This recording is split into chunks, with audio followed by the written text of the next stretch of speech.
The night had been long, and the highway was almost empty. Under the glow of flickering street lamps, a sleek black Bentley purred to a stop near the side of the road.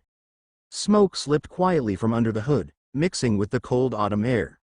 Inside the car sat Amelia Westwood, the 26-year-old daughter of one of the wealthiest businessmen in the country. She wasn't just rich, in the usual sense. She was the kind of rich whose family name appeared on skyscrapers, luxury hotels, and investment firms across London and New York. On paper, Amelia's life looked perfect. She had graduated from an Ivy League school, managed her father's fashion empire, and had the sort of social media presence that gathered millions of followers overnight. But tonight, sitting alone in a dark suit, heels tossed to the passenger seat, and her mascara slightly smudged from a long board meeting, Amelia felt nothing close to glamorous. She cursed softly, slamming her manicured hand against the steering wheel. Of all nights for this car to die, she muttered. Her phone showed no signal bars. The GPS was frozen, and she hadn't seen another car pass by in nearly 10 minutes. For the first time in years, Amelia felt helpless. She leaned back against the leather seat and whispered, "Great. A billionaire's daughter, stranded like some ordinary person."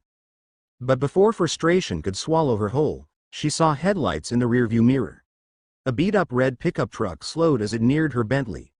Its brakes squealed before stopping a few feet away. A young man stepped out, wiping his hands on the back of his jeans. His jacket looked worn, his boots dusty, and his hair messy in a way that suggested he didn't care much for appearances. He walked closer, eyes narrowing at the sight of the expensive car. "You okay there?" he called out, voice calm, friendly. Amelia hesitated. She wasn't used to strangers approaching her, especially not in moments like this. But something about his tone disarmed her. "My car, it broke down," she admitted, pushing the door open and stepping out. The chilly wind cut through her silk blouse.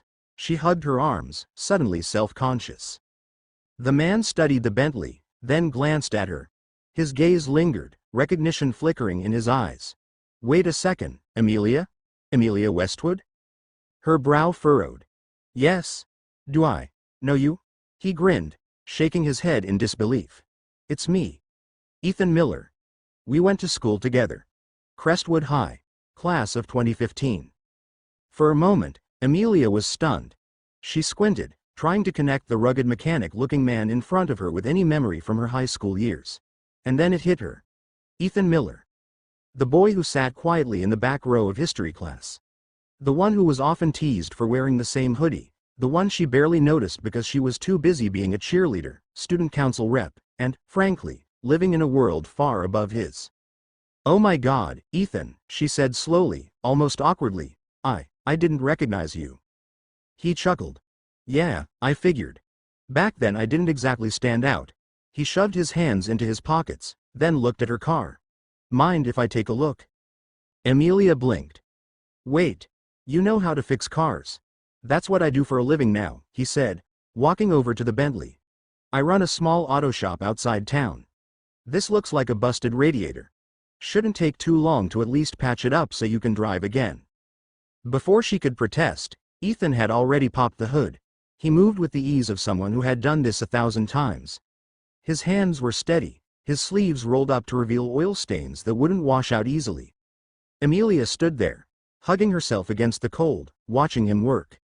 And in that moment, something strange happened. She wasn't thinking about her wealth, her board meetings, or her Instagram followers. She was just watching an old classmate kneel under the hood of her car, sleeves rolled up, focused and calm. "So," Ethan said casually, his voice carrying over the sound of clinking tools, "what's Amelia Westwood doing stranded on a back road? Thought people like you had chauffeurs and bodyguards on speed dial." She let out a soft laugh, shaking her head. "I was driving back from a meeting. Needed some time alone. I guess even billionaire girls need to breathe sometimes." "Fair enough," he said with a smile. "Machines don't care who you are. Rich or poor, they break down just the same." His words hit her more deeply than he probably meant them to. Machines don't care who you are. Maybe life didn't, either. Minutes passed. Amelia found herself asking about his life. "Ethan, what have you been up to since Crestwood?" He shrugged, tightening a bolt. "Didn't go to college, couldn't afford it, worked odd jobs, saved what I could, And finally opened my own repair shop last year. It's small, but it's mine. Keeps me busy. Keeps me happy."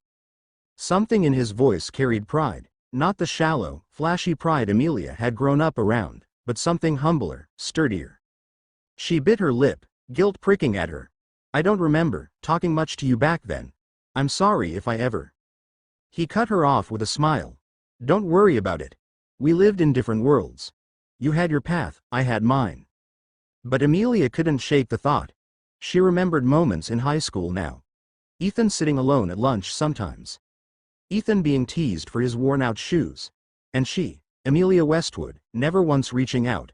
Not out of cruelty, just out of blindness. Now here he was, helping her without hesitation. Finally, Ethan closed the hood and stood up, wiping sweat from his forehead. "There. It's not a permanent fix, but it'll get you home. You should probably take it to a shop tomorrow." She stared at him, a strange tightness in her chest. "Ethan, thank you, really."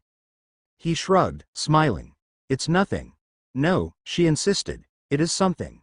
You stopped for me when nobody else did. You didn't have to. And I wasn't exactly kind to you in school. I should have been."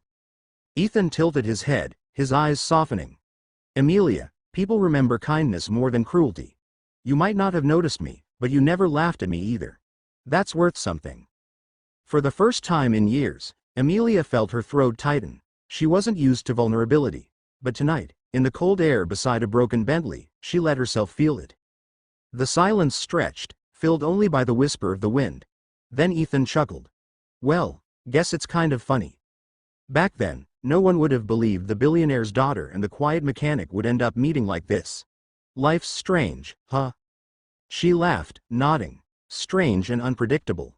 Something shifted between them. Not romance, not yet, but a recognition. A reminder that wealth, status, and all the invisible walls of the past meant nothing when a car broke down on an empty road. Amelia offered him a ride back to town. He declined politely, saying he'd follow her in his truck just to make sure she got home safe. That gesture, so small, so protective, touched her more than any grand gesture ever had. When they finally reached the city lights, Amelia pulled over and rolled down her window. "Ethan, would you let me visit your shop sometime? I'd like to see it. Maybe help, if I can." He raised an eyebrow, clearly surprised, but after a moment, he smiled. "Sure, anytime." As she drove off, Amelia felt something shift inside her. Tonight had been more than just a broken car. It had been a crack in the walls she'd built around herself. A reminder of humanity, of connection, of the boy she once overlooked, who had now, quite literally, gotten her back on the road. And as Ethan watched her Bentley disappear into the night, he couldn't help but think that maybe, just maybe, life had a way of fixing more than just broken cars.